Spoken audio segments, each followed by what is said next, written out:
UPPL दोलोनि हेंथायै बेरेखा हान्जाया अजद दैखांनायनि सायाव गोख्रों फिनजाथाय होदों मावफुं सोद्रोमा राकेश ब्रह्मआ।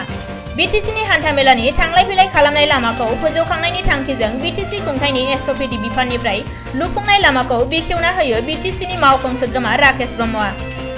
गाज्रि थासारियाव गोग्लैना थानाय भालुकदंगा आरो खोदोमथला थांनाय लामाखौ 1.5 कौटि रांजों 1 किल'मिटार गोलाव लुनाय जादोंमोन। गोलाव बोसोरनिफ्रायनो गाज्रि थासारियाव गोग्लैनानै दङमोनब्लाबो भालुकदंगा आरो खोदोमथला लामा लुफुंजायाखैमोन। नाथाय BTCनि खुंथाय गोहोआव UPPL दोलोआ फैनाय लोगो लोगो खोदोमथला आरो भालुकदंगानि लामाखौ फाखानि लुफुंनानै होनाय जाबाय होनना मावफुं सोद्रोमा राकेश ब्रह्मआ बुङो। सम जोंनि मसलपुर समस्थियाव बिराद माने सबनिसायबो इम्पर्टेन्टसिन लामा खोदोमतलानिफ्राय भालुकदंगा फैनाय मोनसे लामा जायनिखि माने मसलपुर माने केपिटेलखौ टाच खालामहैयो।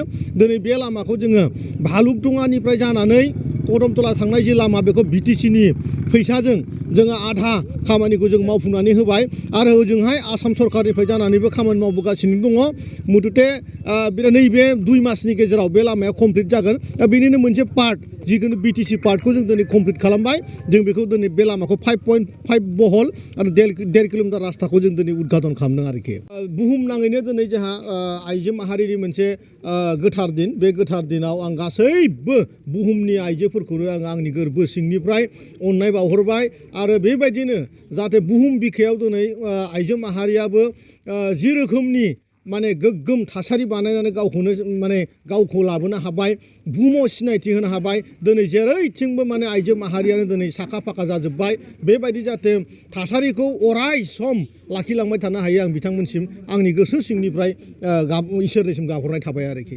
जोङो हदाय जोङो आइजो माहारिखौ आगोलाव दोननानै जों खामानि मावनो सानदों। खारन जोङो नैबे जोंनि जिखिनि बिटिआरआव जि गोदान जि आसनि जोङो पिक मिसनावबो जोङो आइजोखौनो आगोलाव दोननानै सेल्फ हेल्पआव खामानि मावदों आरो जिहेतु टेक्सटाइल बे टेक्सटाइल डिपार्टमेन्टआवबो जोङो आइजोफोरखौनो आगोलाव दोननानै जोङो गोबां क्लास्टार सेन्टार जोङो 200 क्लास्टार सेन्टार जों बानायनो थांगासिनो दं। अलरेडि 70-80 अलरेडि कनस्ट्राक्सन खामानि सोलिगासिनो दङ। गतिके आइजोफोरखौ माने बांसिननिफ्राय बांसिन सुबिदा होनानै आइजो माहारिखौ गोजौ रांखान्थियारि जाहाथे गोजौ थाखोआव लांनो हायो बे सुबिदा जों आइजोफोरनो होनो थांगासिनो दं आरोखि बिटिआर सरकारा।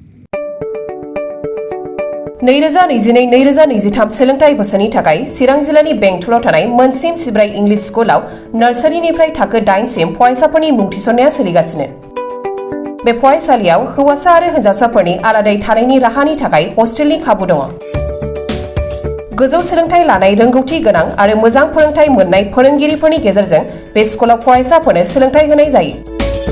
Computer and science laboratory, games and sports, physical education, smart class, art and music class, coaching आरो टिउसननि खाबुखौ बे स्कुलाव मोननो हागोन।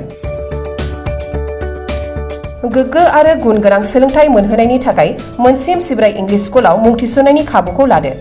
आबुङै मिथिनो थाखाय 99548525542 94357592226 आरो 60018993887 मबाइल नाम्बाराव फोनांजाब खालामनो हागोन।